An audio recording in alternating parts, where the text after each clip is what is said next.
नमस्कार, मैं हूं आशीष चित्रांशी और आप देख रहे हैं द न्यूज लॉन्चर। आज बड़ा महत्वपूर्ण विषय है चुनाव आयोग और ईवीएम इन दोनों को लेकर। जब 7 तारीख को पूरा देश ऑपरेशन सिंदूर की चर्चा कर रहा था, तो एक खबर आती है सुप्रीम कोर्ट से कि ईवीएम पर भी स्ट्राइक हो गई है। सुप्रीम कोर्ट ने ईवीएम पर बहुत बड़ा फैसला। ऑपरेशन सिंदूर के शौर्य और साहस की चर्चाओं के बीच सुप्रीम कोर्ट का यह फैसला दबा रह गया, इस पर चर्चा नहीं। मैं पहले साफ कर दूं, इस पर आज हम 2 चर्चाएं करेंगे। पहली चर्चा मैं लेकर के आ रहा हूं और इस चर्चा में मैं अपने साथ लाया हूं इस ईवीएम की लड़ाई, चुनाव आयोग के एसओपी की लड़ाई शुरू से लेकर अब तक लड़ने वाले राव साहब को जोड़ लीजिए कंट्रोल रूम फटाफट। राव साहब लगातार, स्वागत है राव साहब आपका। लगातार नमस्ते। हरियाणा चुनाव, उसके बाद महाराष्ट्र के चुनाव, एक-एक प्रत्याशी से संपर्क किए, पॉइंट वाइज वो सवाल खड़े किए, चुनाव आयोग को चिट्ठियां, सुप्रीम कोर्ट में पिटीशन लगातार लगे रहे। जो फैसला आया है उस फैसले के बाद एक चर्चा बड़ी तेजी से होने लगी कि संजीव खन्ना ने बहुत ऐतिहासिक फैसला दिया है, अब चुनाव में ट्रांसपेरेंसी आ जाएगी। लेकिन इस पर बहुत डीपली ऑपरेशन सिंदूर की चर्चाओं के बाद इस पर बहुत मैंने पढ़ने और समझने की कोशिश की। इसलिए मैं 2 पार्ट में करूंगा। ये पहला पार्ट है, इसके बाद एक पार्ट हम और लाएंगे इस पर चर्चा। पहले पार्ट में चर्चा हम ये करेंगे कि संजीव खन्ना ने दीपांकर दत्ता के साथ जो बेंच थी, उन्होंने ईवीएम पर स्ट्राइक किया है, यानी ईवीएम में पूरी ट्रांसपेरेंसी की व्यवस्था कर दी है, या पूर्व की भांति जिसमें चंद्रचूड़ बड़े माहिर रहे हैं, जाते जाते संजीव खन्ना ने ईवीएम और चुनाव आयोग दोनों को बचा लिया है, दोनों को एक सेफ्टी जो है सुरक्षा कवच, दोनों को सुरक्षा कवच दे दिया है। ये बड़ा महत्वपूर्ण है 2 विषय समझना, क्योंकि आप तक ये खबर आएगी। मैं कह रहा हूं अभी ये पार्ट 1 है, आप तक तमाम जरियों से खबर आएगी, तमाम पत्रकार साथी आएंगे, बताएंगे जीत हो गई, एकदम अब ट्रांसपेरेंसी हो गई, और कल को फिर आएंगे एक चुनाव के बाद कि धांधली से जीता है। तो वो काम नहीं हम करें। आज एकदम ट्रांसपेरेंट हो गया और कल को फिर आप कहें नहीं नहीं बेईमानी हो गई। कैसे हो जाएगी? आज ट्रांसपेरेंट है, कल बेईमान कैसे हो जाएगा?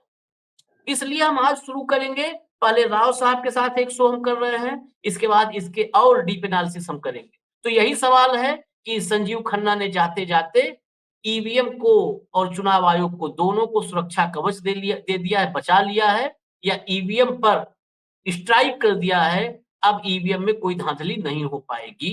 ये यही सवाल है। सीधा मैं राव साहब के पास चलता हूं। राव साहब, पहले जजमेंट आपसे मैं समझना चाहूंगा, आपके नजरिए से जजमेंट क्या है? जजमेंट में क्या-क्या पॉइंट्स हैं? कहाँ आपको लग रही है कि बहुत ऐतिहासिक फैसला है, बड़ा मारक फैसला है, और कहाँ लग रहा है कि कमजोरी है? नमस्कार आशीष जी, आपको भी और मित्रों को भी।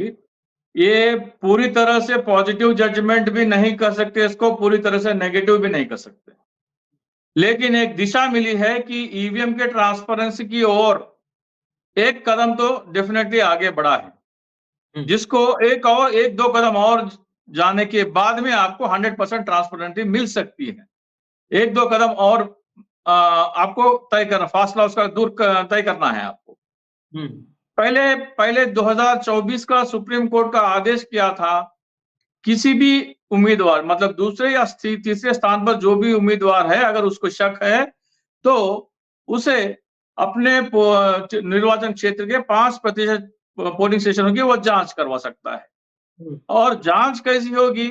सुप्रीम कोर्ट के पिछले मतलब 26 अप्रैल 2024 के आदेश में page number 37 paragraph number 76B में ये कहा गया कि आप ईवीएम के 3 पुर्जे, मतलब कंट्रोल यूनिट, बैलेट यूनिट और वीवीपैट, इन तीनों माइक्रो कंट्रोलर्स की जांच करेंगे। सुप्रीम कोर्ट ने जस्टिस, आज के चीफ जस्टिस और उस समय बेंच के इंचार्ज थे जस्टिस संजीव खन्ना, उनके हाथ की लिखी हुई जजमेंट है। साफ साफ लिखा है कि आप ईवीएम के तीनों पुर्जे यानी कंट्रोल यूनिट, बैलेट यूनिट और ये वीवीपैट के बर्न्ड मेमोरी यानी माइक्रो कंट्रोलर की जांच करवाएंगे उन इंजीनियर्स के सामने जिन्होंने इस मशीन को तैयार किया। मतलब दो कंपनियां इस मशीन को तैयार करती है, एक भारत इलेक्ट्रॉनिक्स लिमिटेड बेंगलुरु और एक electronic corporation of India limited Hyderabad. ये दोनों कंपनियां लिखी है। जिसकी शिकायत, जिसका मशीन की शिकायत होगी, उस मशीन का इंजीनियर आएगा, उसकी जांच करेगा और वो सर्टिफाई करेगा। ये सुप्रीम कोर्ट के आदेश थे। लेकिन चुनाव आयोग ने क्या किया? चुनाव आयोग ने अपने स्टैंडर्ड ऑपरेशन प्रोसीजर में ये कहीं नहीं लिखा कि वो माइक्रो कंट्रोलर की जांच करने जा रहे हैं। उन्होंने एक और अपना एक नया तरीका लेके आए। वो नया तरीका क्या है कि उस जिस ईवीएम से आपको शिकायत है उससे आप 100-200 लोगों से, मतलब 200 वोट डालेंगे। 200 लोग की जरूरत नहीं है, 200 वोट डालेंगे और उस दौरान उस मॉक पोलिंग में आपके जो है उम्मीदवार का नाम, उम्मीदवार के पार्टी का नाम और उसका चुनावी चिन्ह नहीं रहेगा। डमी उम्मीदवार का नाम, डमी पार्टी नाम और डमी चुनाव चिन्ह रहेगा। मतलब अगर आपने चुनाव मशीन को आपने ये आदेश दिए कि पंजा का जो भी वोट है वो कमल को जाएगा, या साइकिल का जो भी वोट है, मतलब जो भी दूसरा या तीसरा या चौथा वोट जो भी है, जिस हिसाब से अगर आदेश दिए, मॉक पोलिंग में ये नहीं रहेंगे, मतलब पंजा, कमल और साइकिल नहीं रहेंगे, तो आप कैसे पकड़ेंगे? ये पहले वाले मॉक पोलिंग में ये दुविधा थी कि आप उन उम्मीदवारों के चुनाव चिन्ह और पार्टी का नाम ही हटा देंगे। हटाने के बाद आप केवल मशीन में डमी नाम और डमी पार्टी सिंबल से आप जो है मॉक पोलिंग करेंगे।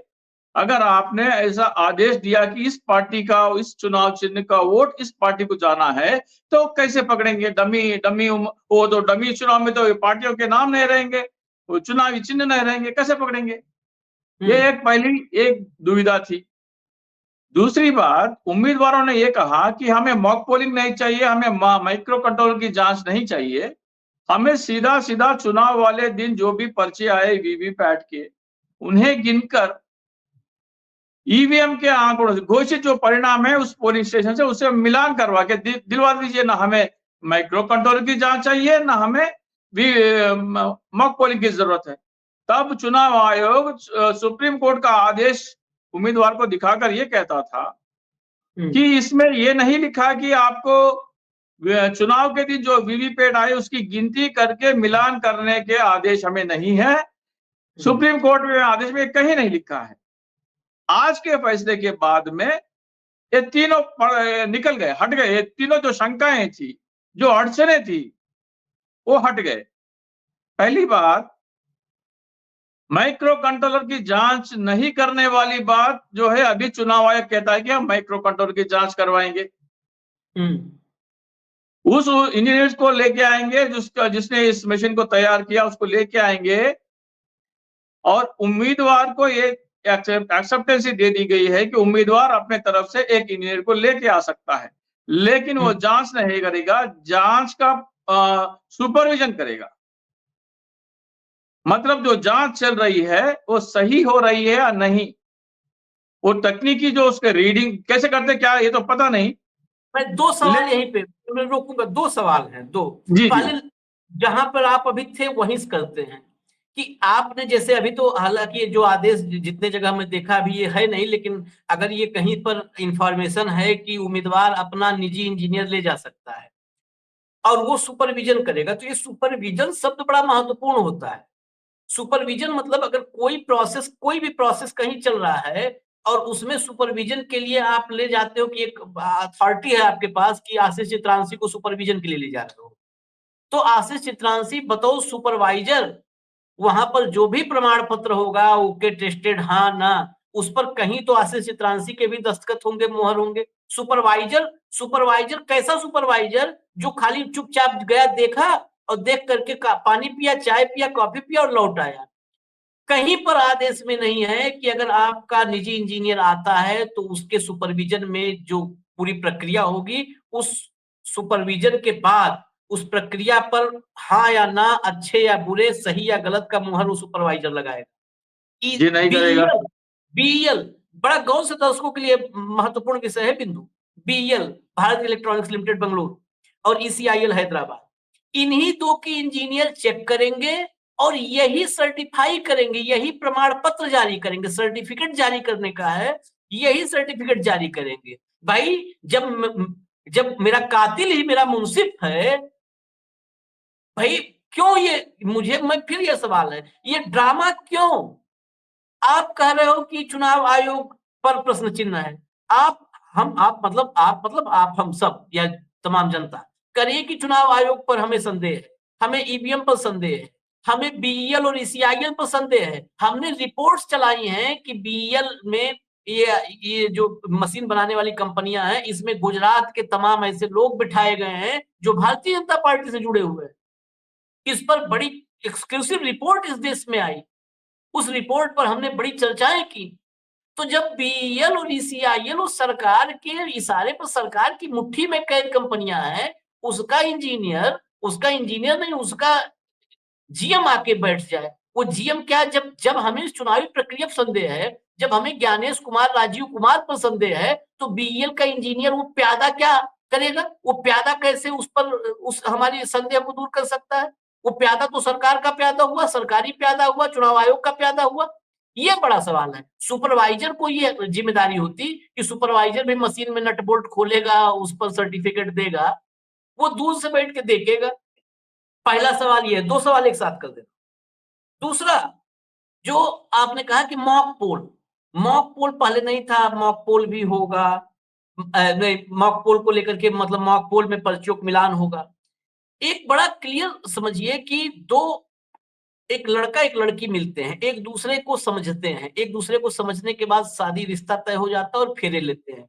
अब कहा जाए कि ये लड़का लड़की है, इन दोनों को साथ रहना है, आदेश के मुताबिक साथ रहना है, मान लिया गया है कि फेरा हो चुका है।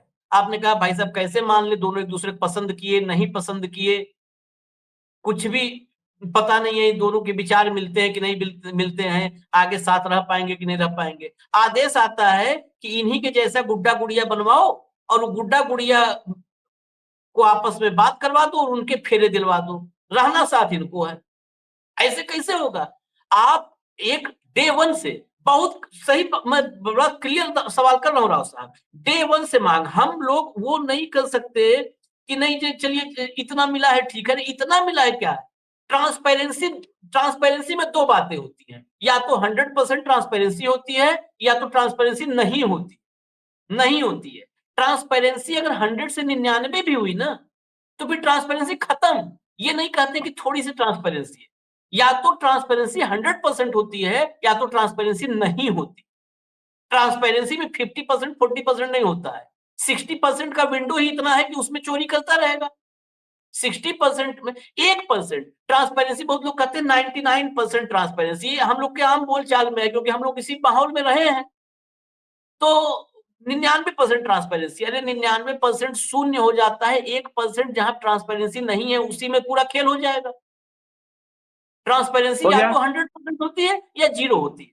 अब मेरा जी। यही समझना है कि अब हमारी शुरू से, हमारी या जितने एक्टिविस्ट थे, आपकी या जितने लोग सवाल उठा रहे थे, उनकी डिमांड क्या थी कि जो मतदान के दिन सवेरे 7 बजे से शाम के 5 बजे, 6 बजे, 7 बजे तक जो वोट पड़े हैं, उस समय जो जो बल्ब मतलब जो मेमोरी है, यानी जो कुल मिला-जुला करके मशीन में जो वोट पड़ा है, सीधा-सीधा अगर मोटे से वो बर्न मेमोरी और कंट्रोल यूनिट, इतना दर्शक नहीं समझेंगे हम मोटा, कि जो मशीन में वोट डला है और जो पर्ची निकली है, इन दोनों का मिलान हो जाए। उस दिन का, जिस दिन चुनाव हुआ था, जिस दिन चुनाव हुआ था। अब आज तक 24 का फैसला हम लोग बार-बार, 26 अप्रैल 24 के फैसले कोट कर रहे हैं। अब फिर आज का फैसला।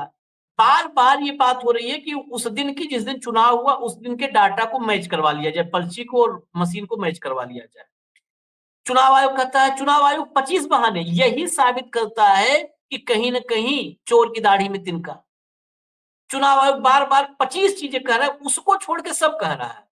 मतलब जो डिमांड है उसको छोड़ के सब कि हम सिंबल लोडिंग यूनिट वही रखेंगे, फलान वही करेंगे और कोर्ट में जाता है। कोर्ट क्या कहती है? नहीं, बिल्कुल सही चुनाव आयोग ने बोला। ये वाला तरीका बहुत अच्छा है, मॉक पोल करवा लीजिए, मॉक पोल के पहले मशीन चेक करवा लीजिए। भाई साहब हमको मॉक पोल करवाना ही नहीं है, एक लाइन की मैं बात कर रहा हूं, मॉक पोल करवाने नहीं है, है? ये मॉक पोल नहीं करवाना है भैया, हमें रियल टाइम डेटा का जो है वो करना है, पुष्टि करनी है, उसको वेरीफाई करना है, रियल टाइम डेटा का वेरिफिकेशन करना है। रियल टाइम डेटा का वेरिफिकेशन कहीं है ही नहीं है। अब हम झुंझुनू हाथ जवाब में दें? कपड़ा भी है। हैं? जवाब दें? जी, जी, जी साहब। हाँ, पहला सवाल क्या था आपका? पहला था ईसीआईएल और बीईएल के इंजीनियर। जी, आप कहते हैं कि ईसीएल का और बीएल का इंजीनियर वही सर्टिफाई करेंगे और ये आदमी हाथ भी नहीं लगा सकता है, तो क्या कर सकता है? क्या फायदा? उसको लाके भी क्या फायदा? लाना और न लाना दोनों बराबर है, दोनों नहीं बराबर है।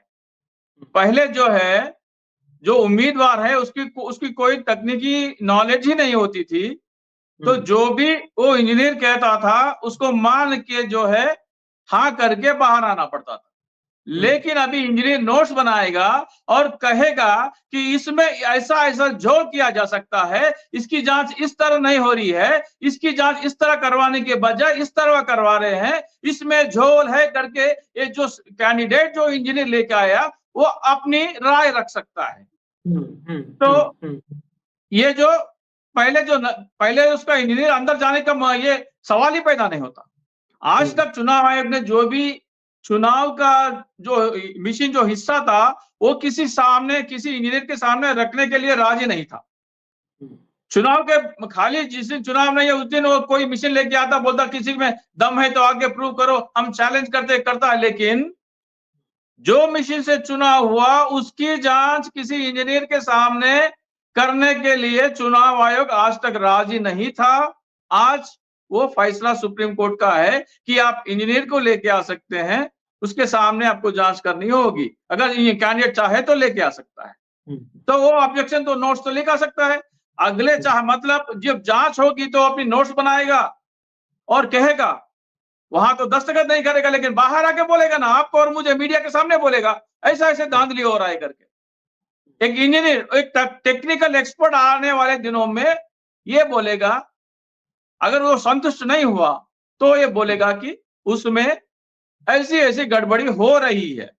ये एक आपको रिलीफ है। मैंने इसीलिए ये नहीं कहा कि 100% हो गया है, लेकिन उसकी ओर कदम बढ़े, उसकी ओर चल रहे हैं।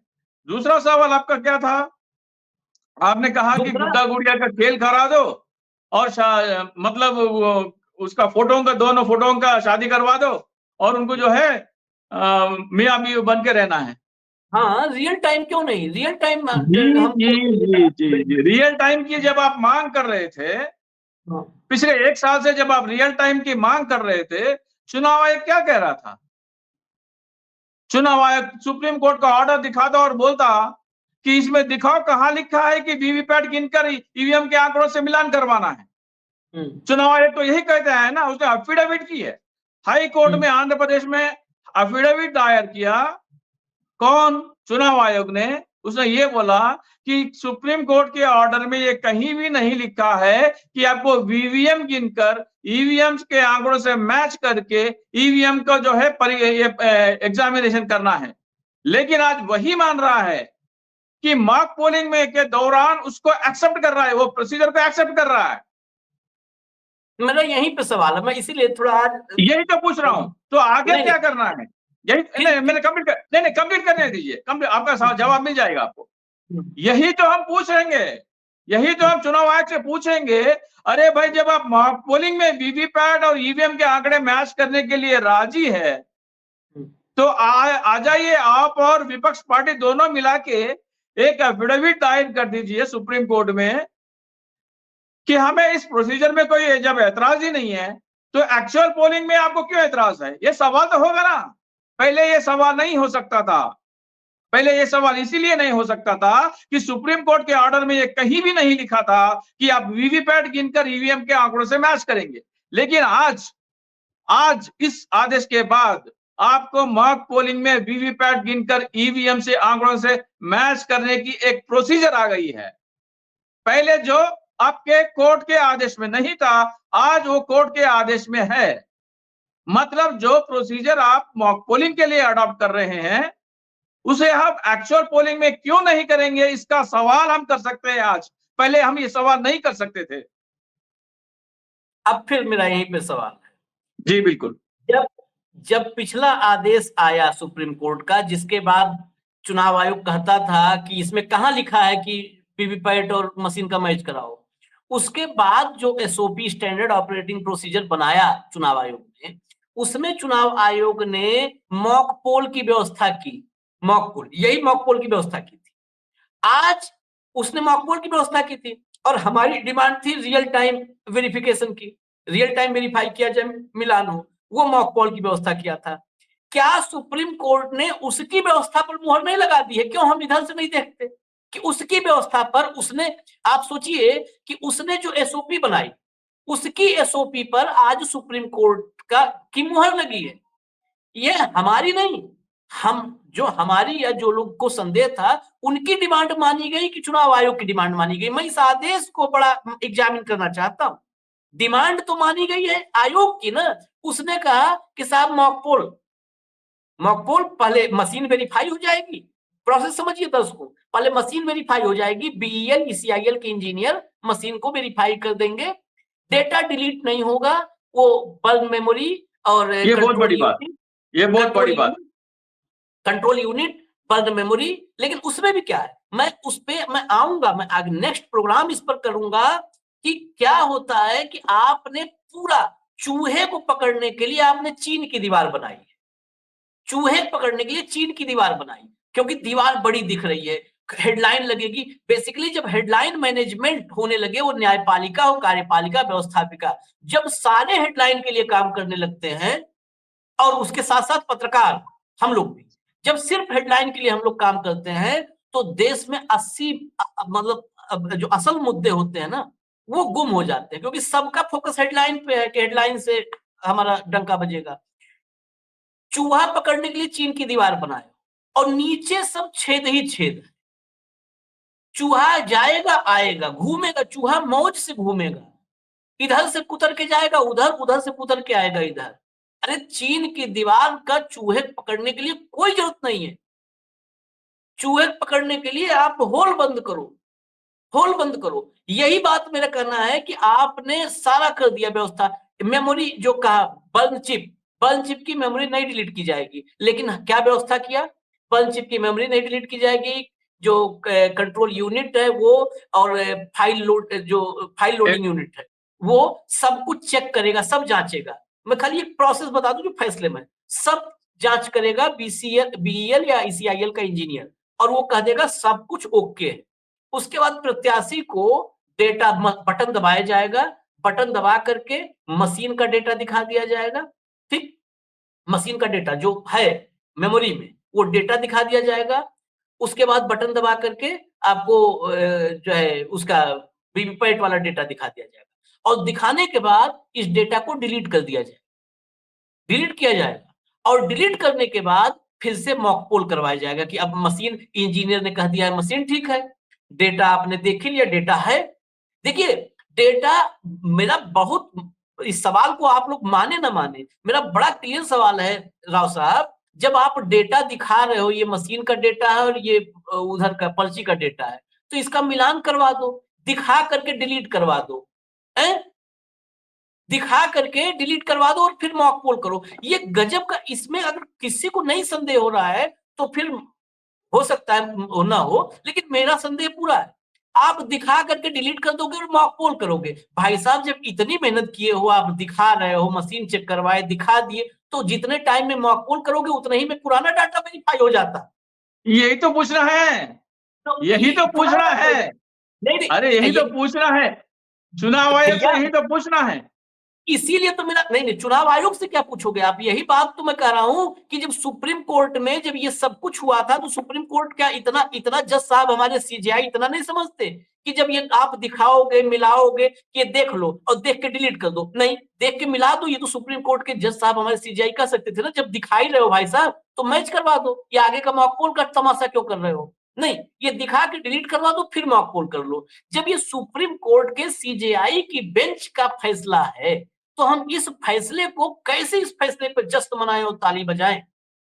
आप मॉक पोल उसके बाद कराओगे, डाटा डिलीट कर दोगे और फिर मॉक पोल करवा दोगे कि लो अब मैच कर लो, अब मिला लो। अब मॉक पोल में पर्ची मिला लो और वो मिला लो, लेकिन जो पुराना डाटा आप बचा के रखे हो, ये कितना बड़ा प्रश्न है। इस प्रश्न पर 2 दिन डिबेट होना चाहिए, गंभीरता से, हो हल्ला नहीं, टीआरपी नहीं।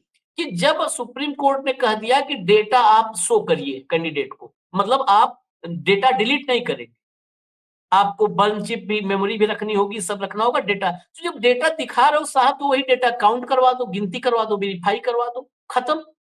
उसको दिखा करके डिलीट कर दो और दोबारा मॉक पोल करवा दो। ये मजाक नहीं है क्या राव साहब?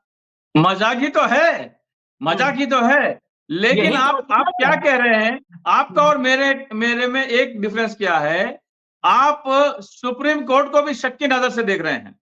मैं केवल चुनाव आयोग को चोर मानता हूं, शक की नजर से नहीं देख रहा हूं, मैं पुख्ता चोर मानता हूं। क्योंकि चुनाव सुप्रीम कोर्ट ने जब आपको कहा कि मॉक पोलिंग माइक्रो कंट्रोलर की जांच करें, तो आप ये मॉक पोलिंग का लफड़ा क्यों लेके आए? वो खुद का खड्डा खोदा है, चुनाव आयोग ने अपना खुद का कवर खोदा है। ये मॉक पोलिंग जो सुप्रीम कोर्ट ने नहीं बताया, वो प्रोसीजर लेके आके खुद का अपना कब्र खोदा है चुनाव आयोग ने। इसलिए कि जो सवाल आप अभी पूछ रहे थे, अरे भाई जब आपको वीवीपैट के पर्चे और ईवीएम के आंकड़ों से मिलान करवाना ही है, तो मॉक पोलिंग की जरूरत क्या है? ओरिजिनल वीवीपैट वहां पड़े हैं, ओरिजिनल आंकड़े ऑलरेडी है, उसका मैचिंग करके दिखा दो। पहले जब ये पूछते थे कि तब चुनाव आयोग ये कहता था कि ये ऐसा प्रोसीजर सुप्रीम कोर्ट के आदेश में नहीं लिखा है। आज वो नहीं कह सकता, इतना तो आप मानेंगे। क्या आज कह सकता है? नहीं नहीं, मैं ठीक है, आप हम सब के सब, मैं तो अपने आप को भी बोल नहीं लेता नहीं, हूँ, एक बात पत्रकार बताओ, नहीं एक बोलते, मिनट, एक मिनट। हम लोग पहले क्या था? हाँ, एक मिनट राशि जी, आप बता दो पहले क्या था? ईवीएम था। ईवीएम पे जब शक हुआ तो वीवीपैट आया। हाँ, वीवीपैट पे जज बोले कि हम 5% का जो रैंडम चेक करेंगे, बाद में कुछ नहीं होगा। तो अभी 5% चुनाव के बाद जो जो उसको ईवीएम कैंडिडेट पिकअप कर सकता है उसका आया। धीरे धीरे ट्रांसपेरेंसी की ओर जा रहा है ना भाई। आप एक्सेप्ट क्यों नहीं करते? नहीं पहले नहीं वीवीपैट नहीं था। नहीं नहीं, अगर मेरे एक्सेप्ट करने से ट्रांसपेरेंसी आ रही है, तो मैं इस समय से शाम तक लगातार एक्सेप्ट एक्सेप्ट बोलता रहूंगा, अगर मेरे नहीं नहीं, एक्सेप्ट करने से ट्रांसपेरेंसी ट्रांसपेरेंसी की आ रही ओर जा रही है, ट्रांसपेरेंसी की ओर जरूर जा है। रही है। सर पहले सर सर मैं फिर वही बात रिपीट कर रहा हूं, इस बात से हो सकता है कोई सहमत ना हो। ट्रांसपेरेंसी की ओर ऐसे नहीं जाया जाता है कि लेट करके, जैसे होता है ना, कई जगह पे लोग जाते हैं, वो करते हैं परिक्रमा लोट लोट के ट्रांसपेरेंसी तरफ नहीं जाया जाता। ट्रांसपेरेंसी का सीधा सा मतलब है या तो 100% या 0%।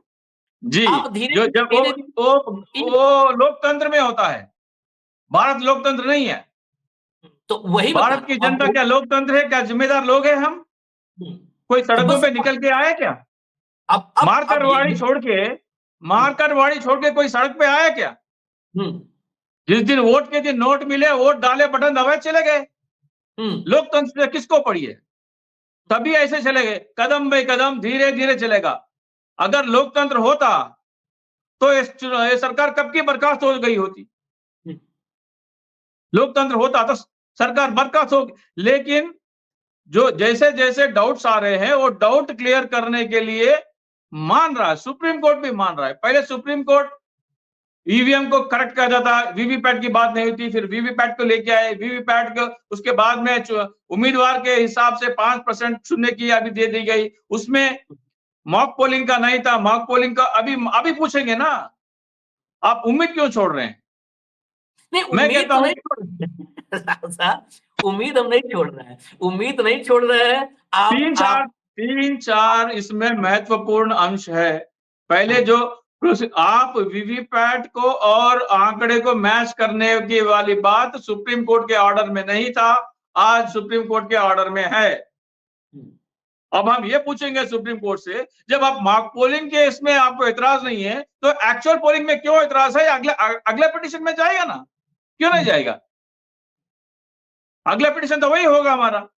अरे भाई, आपको जब वीवीपैट और ईवीएम के आंकड़े मैच करना ही है तो एक मॉक पोलिंग की जरूरत क्या है? इंजीनियर को आने की जरूरत क्या है?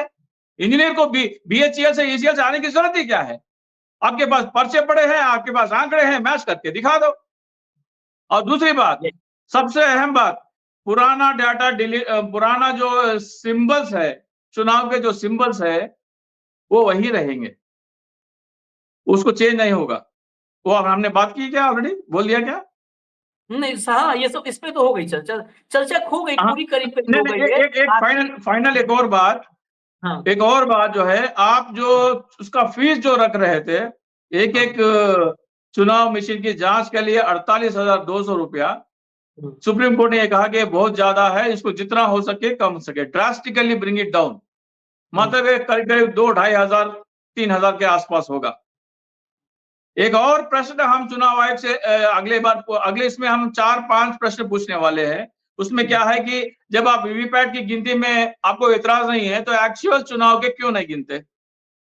दूसरी बात, आप जब कंटेनर खोल ही रहे हो, कंटेनर पूरा चुनाव उसका कॉन्स्टिट्यूंसी का उसका पूरे ईवीएम एक कंटेनर में बंद रहते हैं, तो जो भी 5% आपको खोलना है तो उसके लिए आपको कंट्रोलर उम्मीदवार के सामने खोलना पड़ेगा।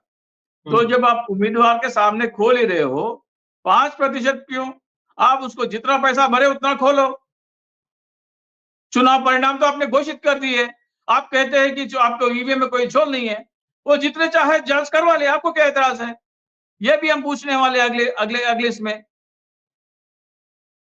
चलिए, ये पूछना भी जरूरी है और ये लड़ाई भी ट्रांसपेरेंसी की लड़ते रहना भी जरूरी है, लेकिन कुल मिला जुला के ये फैसला वही है। 9 दिन चले 2.5 कोस, जो है उत्तर प्रदेश में हिंदी भाषी राज्यों में कहावत है, 9 दिन चले 2.5 कोस। एक आपको कहावत भी याद दिला दूं, किसी महापुरुष ने कहा था, जब आप दौड़ना चाहे तो दौड़ना जानते हैं तो दौड़िए, जब आप दौड़ना नहीं चाहते तो चलिए, जब आप चलना भी नहीं चाहते तो लंगड़िए, और जब आप लगड़ना भी नहीं चाहते तो आप रेंगिए। तो हम कुछ ना कुछ आगे तो बढ़ रहे हैं। नहीं, आगे बढ़ रहे हैं, लेकिन दरअसल आगे बढ़ने में दिक्कत बस ये है कि महापुरुषों को इस दौर में कोई याद ही नहीं करता है। महापुरुषों के लाइन पे अगर आदमी चलने लगता है तो उसको एकदम दरकिनार कर दिया जाता है। कुल मिला के ये है कि इस दौर में फिर मैं उसी बात पर हूं, जो बात हम यहाँ पर चर्चा कर रहे हैं, राव साहब कर रहे हैं कि हम अगली पिटीशन में उस पर जाएंगे। मैं सीधा सा एक सवाल है कि जो हम चर्चा कर रहे हैं कि अगर इतना हो सकता था तो यही जो काम आप बाद में कर रहे हो वही पहले कर लेना है। बाद में मॉक पॉल करोगे, उससे अच्छा है कि पहले वाला डाटा, जब आपके पास डाटा है भी, ये भी कह दिए कि डाटा है, डाटा रखना है, तो उसको क्यों नहीं मैच कर लेते?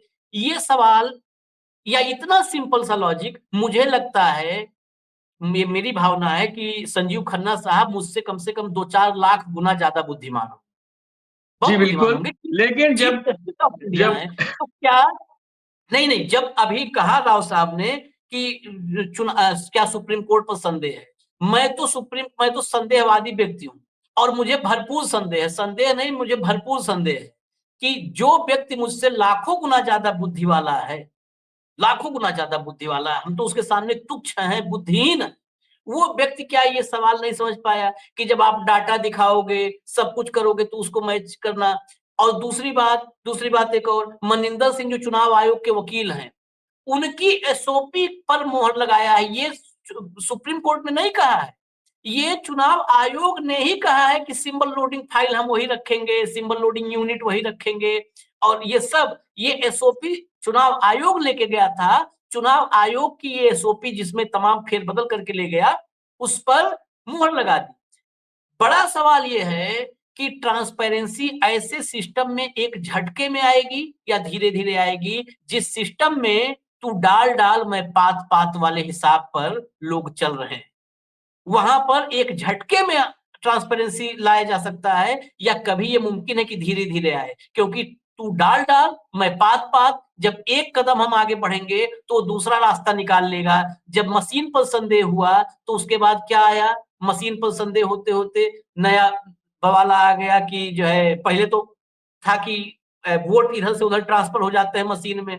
फिर बैटरी का वीवीपैट आया। मामला आ गया, फिर बैटरी के बाद फिर वोटर लिस्ट का मामला आ गया, वो वोटर लिस्ट में गड़बड़ियों का मामला आ गया। अभी बंगाल चुनाव के पहले वो जो है ईसीआईएल ईपीआईसी का मामला आ गया। तो जिस सिस्टम में तू डाल-डाल मैं पात-पात के रास्ते पे चल रहे हों कलाकार लोग, वहां पर झटके में ही ट्रांसपेरेंसी आ सकती है। वहां पर आप 2 कदम चलोगे ट्रांसपेरेंसी की दिशा में, वो बेईमानी की दिशा में तब तक 4 कदम चल चुका होगा।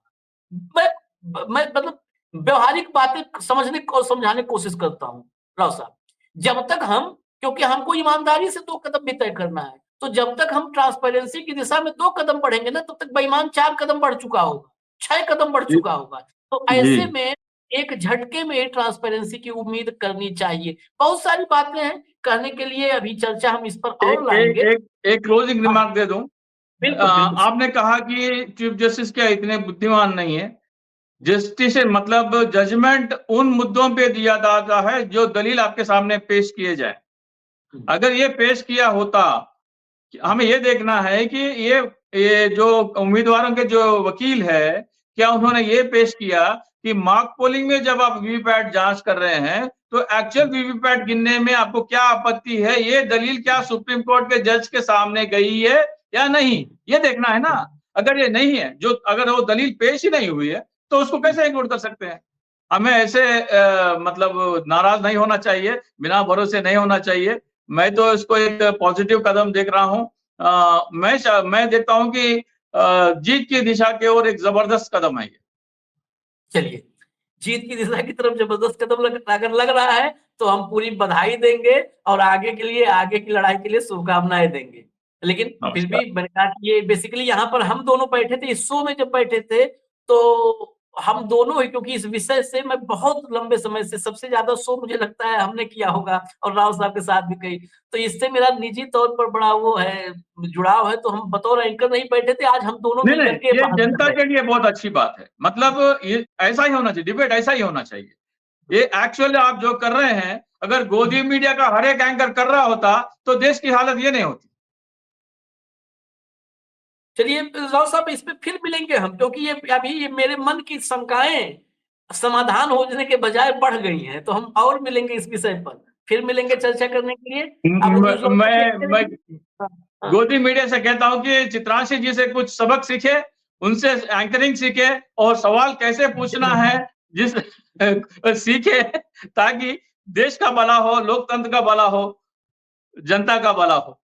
वो सब बहुत बहुत संपन्न, सुख सुविधा संपन्न पत्रकार हैं। हम लोग तो पूरी जिंदगी ऐसे ही पत्रकारिता किए हैं, जो है कहते हैं ना, संसाधन विहीन पत्रकारिता किया है, बस खाली जुबान है, जो भी सोच पाते हैं बोलते हैं। खैर, धन्यवाद राव साहब, आपको बहुत बहुत धन्यवाद। इस विषय पर आगे हम फिर और चर्चाएं लेकर के आएंगे। आप नजर रखिए सुप्रीम कोर्ट पर, चुनाव आयोग पर, सब पर नजर रखिए और गहराई तक जाइए। मैं बार बार कहता हूँ, व्यूज इंपॉर्टेंट नहीं, हम व्यूज के लिए जर्नलिज्म नहीं कर रहे हैं। गोदी मीडिया की बात राव साहब ने बहुत अच्छी कर दी। कोई रेवेन्यू के लिए कर रहा है, कोई गनर के लिए कर रहा है, कोई कोठी बंगले के लिए कर रहा है, और कई हमारे साथी की व्यूज व्यूज कम आए। जो लोग देखें वो समझने की कोशिश करें कि हम लोग क्या चर्चा कर रहे हैं। वो समझ गए तो फिर धीरे धीरे समस्याएं खत्म हो जाएंगी, या हो सकता है एक झटके में खत्म हो जाए। फिर हम आएंगे, इजाजत दीजिए हमें। नमस्कार।